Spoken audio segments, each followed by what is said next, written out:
Bonjour et bienvenue chez Biorésonance et Santé. Je suis Philippe Poitier et à travers cette vidéo, je vais vous présenter de nouvelles méthodes d'investigation innovantes dans le domaine de la santé. Biorésonance et Santé est une équipe d'ingénieurs et de thérapeutes qui évalue l'impact des ondes électromagnétiques bénéfiques sur la santé. Ainsi, nous testons et évaluons les appareils de biorésonance sur le marché. Nous conseillons ensuite le thérapeute afin qu'il bénéficie du meilleur rapport qualité-prix et service.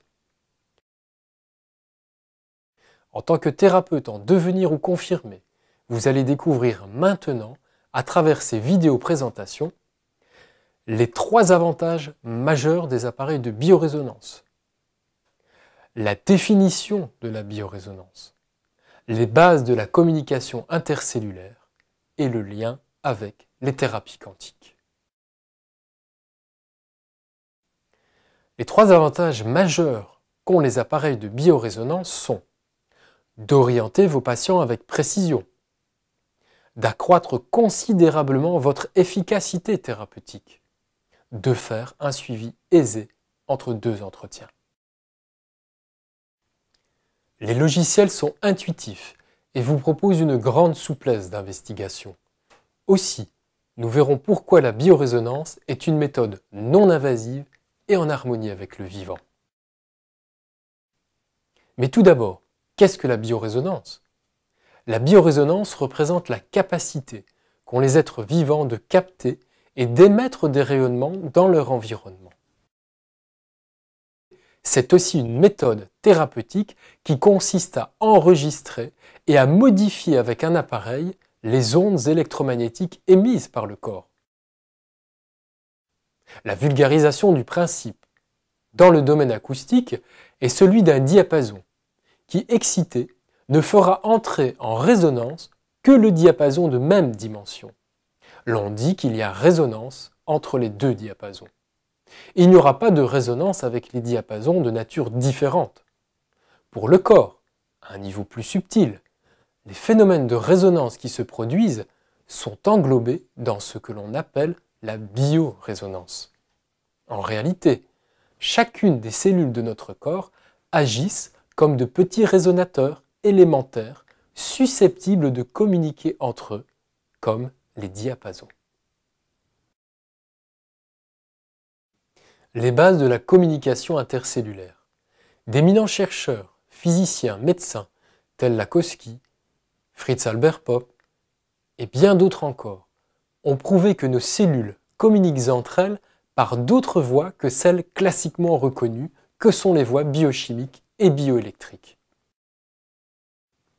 Georges Lakowski, en 1926, dans son ouvrage « L'origine de la vie », explique que les cellules vivantes possèdent des systèmes de résonateurs capables d'émettre et de capter des informations selon les mêmes principes qu'un système d'émetteurs et de récepteurs radio. Lakowski affirme que lorsqu'un organe devient malade, il n'émet plus les mêmes fréquences que l'organe sain. Le langage cellulaire n'est plus aussi bien compris par les autres cellules. On pourrait comparer cette situation à celle d'un récepteur radio à nouveau qui ne serait plus accordé sur la fréquence de l'émetteur. Les cellules perdent ainsi leur coordination et la maladie survient. Maintenant, lorsqu'un corps humain est stimulé par des ondes électromagnétiques, par exemple un appareil de biorésonance, les cellules s'accordent avec ce signal. Et en réponse, elles émettent un signal électromagnétique dont la signature est caractéristique de leur état énergétique respectif. Je vous ai promis de vous expliquer le lien avec les thérapies quantiques. Les physiciens qui étudient la mécanique quantique ont démontré que la plus petite quantité d'énergie présente dans l'univers est de l'ordre de 6,626 que multiplie 10 exposant moins 34 joules fois seconde. Vous le constaterez, c'est pas mal de zéros après la virgule. C'est le quanta d'énergie, c'est-à-dire la plus petite quantité d'énergie qui puisse exister au sein de notre univers. Pour l'énergie lumineuse, les quantas d'énergie s'appellent des photons. Ils ont la particularité de se comporter à la fois comme une onde et comme une particule, ce qui met bien à mal les concepts de physique traditionnelle. En 1988, le docteur Fritz Albert Popp a démontré que les cellules communiquent entre elles au moyen d'ondes électromagnétiques cohérentes, c'est-à-dire par l'échange de photons. Il s'agit d'une bioluminescence ultra faible assimilable au rayonnement laser. Il a démontré également que ces émissions provenaient de l'ADN. Pour le corps, nous parlerons de biophotons. En conclusion jusqu'à présent, nous avons donc vu que les cellules de notre corps agissent comme de petits résonateurs qui communiquent entre eux grâce à des champs cohérents d'ondes électromagnétiques. Les appareils de biorésonance utilisent d'infimes quantités d'ondes électromagnétiques, dont l'intensité est bien inférieure par exemple à celle des ondes des téléphones portables.